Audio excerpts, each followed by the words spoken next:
ଦେଖନ୍ତୁ ଏଇଟା ହେଉଛି ଖଣ୍ଡଗିରି ପାହାଡ଼ର ପୁରା ଉପର ଭାଗଟା।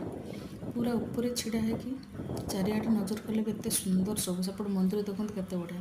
ଆଉ ଗୋଟେ କଥା, ଏଇ ଯେଉଁ ଚକ୍ର ଭଳିଆ ହେଇଛି ଉପରଟା, ସେଇଟା କ'ଣ, କାହିଁକି ଏମିତି ହେଇଛି କ'ଣ, ମୋତେ ଟିକେ କିଏ ବି ଜାଣିଥିବେ ମୋତେ କହିବେ।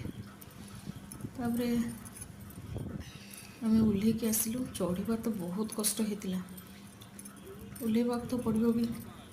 ବଡ଼ ବଡ଼ ପଥରକୁ ମାନେ ଡେଇଁ ଡେଇଁକି ମାନେ ତାକୁ ଚଢ଼ିକି ପୁଣି ତଳକୁ ଓହ୍ଲେଇବା ଭାରି କଷ୍ଟ ବି ଲାଗୁଛି।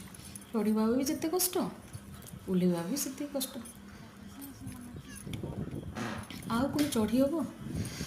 ଆଣ୍ଠୁ ଯାହାର ପେନ୍ ହେଉଥିବ ସିଏ ସବୁ ଜାଗା ଚଢ଼ିବା ବଡ଼ ମୁସ୍କିଲ। ଯେଉଁ ପିଲାମାନେ ହିଁ ଆସୁଛନ୍ତି ଆମଠୁ କେତେ ସାନ ସାନ ପିଲା ଗୁଡ଼ା, କେତେ ବୟସର କେତେ ସାନ, ସେମାନେ ବି ଥକି ଯାଉଛନ୍ତି, ବସି ଯାଉଛନ୍ତି।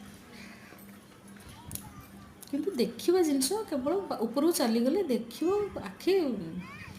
ଆଖି ମନ ପୁରା ବୁଝିଯିବ ଆଖିର। ବହୁତ ବଢ଼ିଆ ସୁନ୍ଦର ଦେଖାଯାଏ ସବୁ।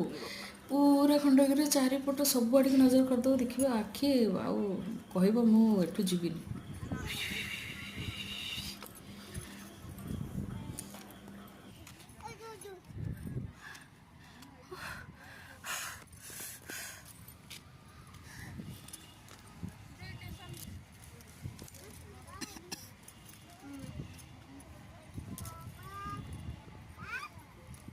ସିଏ ଛୁଆଟି ଥକି ହେଉଛି, ଟିକେ ଉଠି ଯାଇ କହୁଛି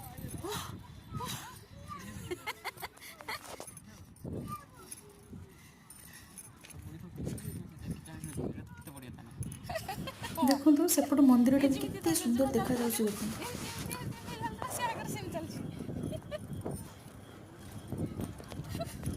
ସେଇ ଯେଉଁ ଗଛ, ସେଇ ଗଛ ଛାଇରେ ସେ ଯାଇ ବସୁଛନ୍ତି। ଆଇ ସିଏ ଆଗୁଆ ପଳେଇ ଆସିକି ଏଠି ବସୁଛନ୍ତି। ଆମେ ଟିକେ ମାନେ ଭଲସେ ଆଖି ପୂରେଇକି ପୁରା ଦେଖୁଥିଲୁ ତ। ସେ କହିଲେ କ'ଣ ଦେଖୁଛ ଆଉ ଏତେ ସମୟ ଧରିକି? ମୁଁ ମୋର ଚାଲିଲି, ତୁମେ ତୁମର ଦେଖିକି ଆସ। ସେଇ ପଥର ଗୁଡ଼ାକ ବସିକି କ'ଣ ଦେଖୁଛ ତୁମେ? ସେ ଛିଡ଼ା ହେଇକି ବିରକ୍ତ ହେଉଥିଲେ। ଆମେ କହିଲୁ ତୁମେ ଯାଅ, ନହେଲେ ତଳକୁ ଆମେ ଯାଉଛୁ ଧୀରେ ଧୀରେ। ସେ ଆସିକି ଏଠି ବସିଯାଇଛନ୍ତି।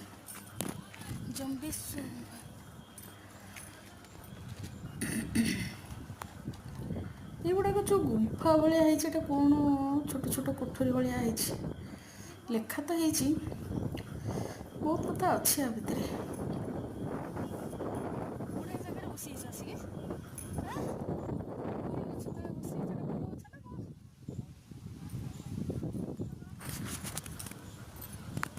ଚାଲ ଏବେ। ଆଉ କ'ଣ ବସିଥିବ ତମେ? ନା ବସିଲେ ଉଠିବାକୁ ଇଚ୍ଛା ହେଉନି? ଚାଲ ଚାଲ।